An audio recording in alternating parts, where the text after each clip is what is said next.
And rounding out our field in the 1X, it will be Brian Crunden. Here's your lineup, and here they come. Green flags are out as they exit turn number 4, and it is the 00 out in front. And immediately, Croto makes it 3 wide as they head into turn 1. A little bobbling, but everybody safely through at the moment. Stakey breaks out of the pack in the 66 to take over 5th place. Membrino and Medivere setting the pace as they exit turn number 4. Now to complete the first lap, we've got a spin over in turn 2. We'll see what happens. The yellow flag is out. We have a spin in turn 2. These boys, apparently not enough time to get those tires heated up. So a question of getting that warmth in them, and then I'm sure we'll get rolling from there. Chris Benson, who has been involved with the Sunoco Racing Fuels here at the Speedway for many, many years. Also, we would like to extend a welcome to manager of the Sunoco Custom Products, Gary Mel. Car, the boys wind them up. Chris Hopkins looks them over carefully, and here with the call is Russ Dowd. Green flag's back out again, and it is the 99 this time of Bernie Croto to lead the field down into turn number 1. Croto has the advantage. Medivere is right there with that black number 37. Membrino gets dropped back to 3rd. Here comes Herb Bennett. Herbie moves the 64 into 3rd spot. Look at it, 3 wide behind Bennett. Stakey on the inside. Mayberry is there. Jim Avlajanis begins to go around with the 01. Does a 360 right in the middle of the pack and keeps on trucking. How about that one? All right. Into turn 1 once again. Medivere starts to close in on our leader, Bernie Croto. Bennett now running in the 3rd spot, but here comes Chuck Doherty moving to the inside of Cliff Stakey. And Doherty has the number 4 spot. A battle between Peterson and Mayberry continues right behind Stakey. As they come off the 4th turn, it's Medivere now dropping to the inside groove to challenge for the lead. Probably interestingly enough, right now, Chuck Zentarski, car number 8, is directly in front of the points leader, Brad Boissonneault. Zentarski drops it down low, makes it 3 wide, and suddenly gains 2 spots on Boissonneault. And we've got a challenge for the lead. Here comes Medivere down low. Off of turn number 4, Rick Medivere and Bernie Croto side by side at the line. Medivere by a radiator cap. Mayberry went a little high, and that opened the door for Brad Boissonneault, and he took advantage and moved up 2 spots. So the 36 now running again behind Zentarski, his closest competitor in the point race. The 2 leaders continue to run side by side. Bernie Croto caught in that high groove, doing a great job hanging on. They swapped some paint off the turn. Rick Medivere in the black number 37. Bernie Croto in the 99 has Herb Bennett in car number 64, waits in the wings. Here comes Cliff Stakey, a feature event winner already this year. Cliff in that black number 66 moves in to challenge for position 4 as the 00 of Membrino goes around in turn 1. Yellow flag is out with 4 laps posted up on the Winston Racing Series scoreboard, and what a barn burner we've got for you already here this afternoon. Rick Medivere, car number 37, is posted as your leader, with Bernie Croto in the yellow and white number 99 running in that second. Stakey, the 17 of Peterson, the 8 of Zentarski, the 36 of Boissonneault, the 78, of course, we were talking 7. And right alongside in the 99 is Bernie Croto. Herb Bennett in the 2nd row along with Cliff Stakey. And here they come. And here once again is Russ. Green flag is out. Chris Hopkins lets them go. Medivere puts the throttle down, has the inside advantage, but at the line, Bernie Croto is right there knocking at the door. 2 turn 1 they go. Down on the inside, Medivere has the advantage and now begins to pull out just a little bit. He grabs the lead. Croto drops in for 2nd, but look at him stacked up for 3rd, 4th, 5th, and on back. Herb Bennett in the 64 runs in the 3rd spot. Smoking that right rear tire is Cliff Stakey with car number 66, and it's Jim Peterson. The 2-point leaders are side by side. Brad Boissonneault on the inside. Chuck Zentarski up on the high side. And the 11 of Ledger is beginning to move forward. Now, interestingly enough, the 8 of Zentarski got locked up with the 78, and when it did, it cost him about 4 spots. So he now has to get back up, get by 3 cars in order to suddenly find himself challenging once again with Brad Boissonneault. Yes, Zentarski has to finish ahead of Boissonneault to wrap up the championship. And of course, they also have to look over their shoulders at the 11 of John Ledger. If John can come through, he could wrap it up himself. And John is indeed coming through. Just how far he'll go, time will tell. 7 of 25 complete. Bernie Croto is the leader. Rick Medevere holds on for second. A great ride for Herb Bennett, for Cliff Stakey, and for Roy Ethier. The three of them side by side, headed back into turn number 3. A couple of cars spinning down into the infield. We will remain under green, no problem. Back across the line, and Herb Bennett gets around sideways, collects Bim Adams. A lot of cars scatter. Scott Hanks takes the 25, rocking and rolling down through the infield and manages to hang on. And Herb Bennett is sidelined after a great ride with car number 64. Tom Fern pulls to the infield in car 51. Tom doing double duty now. Chuck Zentarski is in trouble as far as the point battle is concerned. He is 4 spots behind Boissonneault as Boissonneault now moves to the inside of Medevere. And our leading point man takes over second place. So he, at the moment, is in the old proverbial catbird seat. And right now, if things were to end the way they are at this moment, Brad Boissonneault would be one happy man to settle for second. But keep an eye on him. As long as the race continues, Boissonneault is never happy until he is at the head of the class. Yellow flag is out.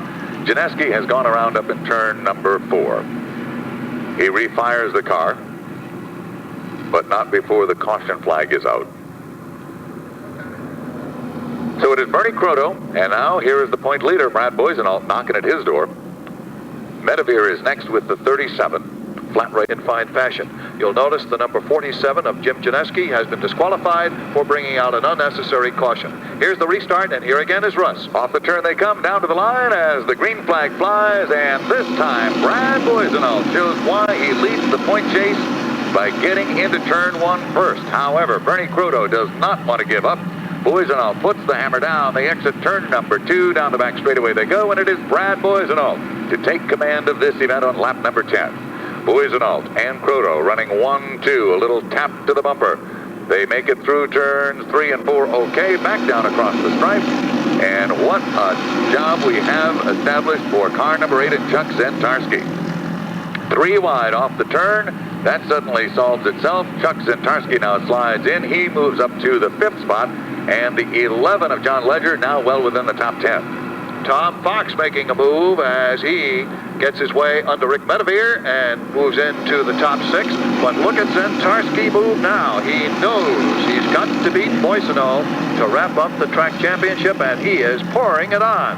Here he comes under Bobby Skinger now to move into 4th place. Coming up on the halfway point, Raleigh, and this is where it is at. Final segment of this race. 1/2 down, 1/2 left to go.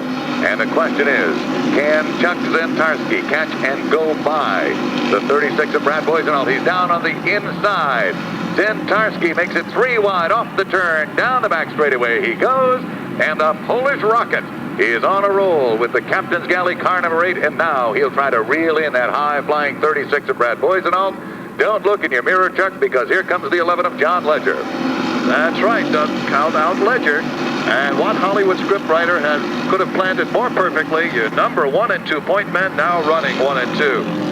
Bobby Skinger, however, does not want to be part of that mess. He just wants to get up there and collect some money, collect some points, and put the 78s into victory lane. He runs in the 3rd spot. He's making Zentarski earn every inch of this racetrack. Zentarski slowly but surely closing in on Boissonneault, but here once again comes Bobby Skinger down low with the 78s. He's really keeping Zentarski busy. Off the turn they come. Chuck Zentarski on the high road does not want to let Skinger down underneath for very long. We've got a couple of cars, Mavlajanis and Williams, sliding down through the infield. The 92 comes to a stop. The 01 of Mavlajanis back up onto the racetrack right in front of a pack of cars. Everybody makes it through, however, and we stay under green. Ooh. Across the stripe, 17 laps up on the scoreboard now, and it looks as though Zentarski will try the inside groove this time. Meanwhile, John Ledger has moved into 4th place. Ledger, winner of our last 3 feature events, is certainly a man still to be reckoned with. It's not over till it's over. Who said that? It must have been someone who had a real command of the English language. Skinger and Zentarski just putting on a tremendous battle here this afternoon. Bobby Skinger now looks to the inside. John Ledger obviously beginning to sense frustration building. Now finds himself back in position number 4. He wants to get up and be able to duel with Boissonneault, as does Zentarski, and right now Skinger is the man who is giving them all fits. And a great job for Bobby Skinger here this afternoon. Now here comes Ledger. He's down low, moves alongside to challenge, and he passes, if even by inches, the aid of Zentarski. So Johnny Ledger now moves into 3rd. Zentarski is back to 4th. And Boissonneault is all by himself.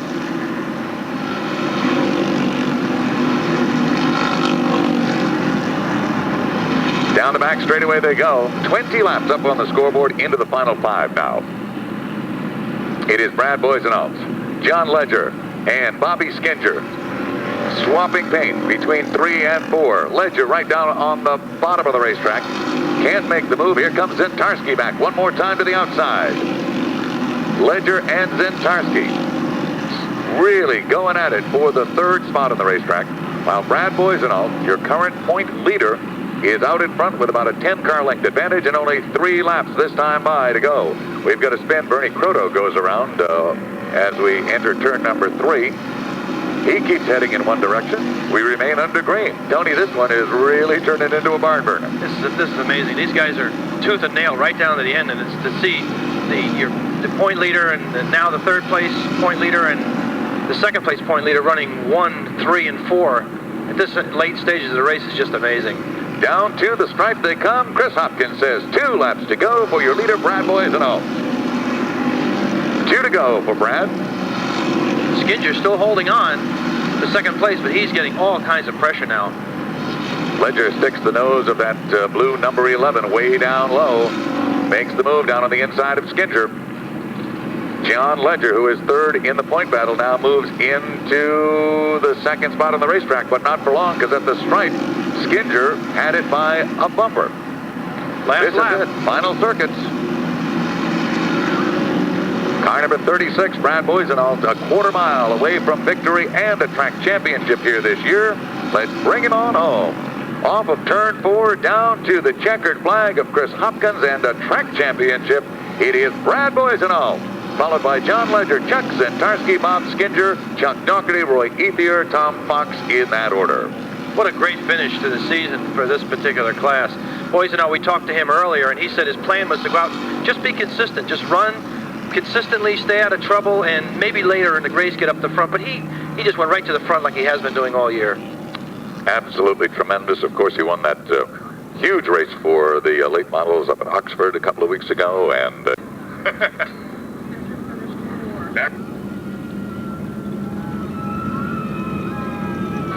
Victory Lane is where it's happening right now for young Brad Boissonneault and a very, very happy crew. Congratulations being extended to the driver and all of the friends, family, and crew members there to celebrate this very, very special day. A win on Sunoco Racing Fuel's fall final weekend is pretty special in and of itself, and then you add to that the clinching of the track championship, and it is indeed a great day. Ladies and gentlemen, Brad Boissonneault. Let's go trackside with Raleigh Jacobs. Raleigh. All right, as you can well see here in the main part of the grandstand, Brad is being hugged and squeezed and kissed by just about everybody in sight. And Brad, first of all, a little bit of the bubbly for you. Now, Brad, certainly a Hollywood scriptwriter could not have done a better job. Here you were, fighting your way from the 16th starting spot, and who also breaks out of the pack with you but the number 2-point man, Chuck Zentarski, and the number 3-point man, John Ledger. But once you got the lead, it appeared to be all in clover. What were your thoughts as that race was winding down? I don't know, toward the last laps, I kept praying for no cautions because I didn't think the car was getting real loose toward the end, and I didn't think I was going to be holding them off if we had a restart. But we did it, we didn't have one, and thank you, everybody. My sponsors, I want to thank Bishop's Used Auto Parts and Garage out of Meriden, Transmission Clinic out of Willimantic. If it wasn't for them, we wouldn't be here today because they let us use their truck. TA Engines for giving me the power to bring a championship on my third year racing. And my crew just worked all year as hard as they could just to get this done, which is, they're always, nobody talks about them, but if it wasn't for them, we wouldn't be fast. And just to everybody else, my brother, my owner, my sponsors, I don't know, I was exhausted. Well, we certainly can't blame you for that, Chuck. Oh, boy. Now, Brad, as we think back over this 92 season, 4 victories and a lot of consistently high finishes. When the season opened in 92, what were your expectations? Did you ever think you'd be standing here today? No, actually, at the beginning of the year, after the first 2 opening races, when we crashed out, I told my brother if I didn't win one this year, this was the end of the season for us. But we went to Flemington the following week and won, and ever since then, we've been taking them in the top 5 and either wrecking or finishing the top 5, and it works, so I don't know. Well, we certainly offer you and all your associates heartiest congratulations, Brad. Time for a little photo taking, and I'm sure a few more hugs and squeezes. Yeah. Congratulations to our champion in the late model division, Brad Boissonneault. Let's hear it. Thank you very much, Raleigh, and congratulations from everyone here at the Speedway to Brad Boissonneault for a job well done today and for an exceptionally outstanding season.